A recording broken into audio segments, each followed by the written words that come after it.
Sementara itu, penganalisis ekonomi berpendapat keputusan BNM kekalkan OPR sebagai langkah menyokong momentum pertumbuhan ekonomi domestik di tengah-tengah ketidaktentuan global.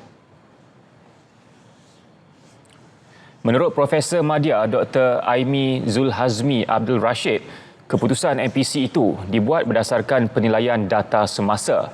Ia bagi memastikan Malaysia kekal berada di landasan untuk mencapai sasaran pertumbuhan keluaran dalam negara kasar KDNK tahun ini.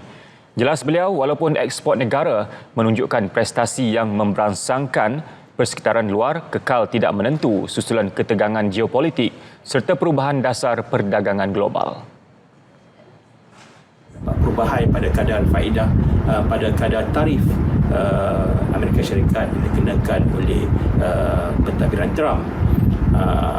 Bagaimanapun ini juga meletakkan Malaysia dalam keadaan yang kukuh dari segi ekspor seperti semikonduktor yang banyak dipengaruhi oleh pertumbuhan yang besar dalam industri teknologi, terutamanya daripada permintaan daripada AI itu sendiri.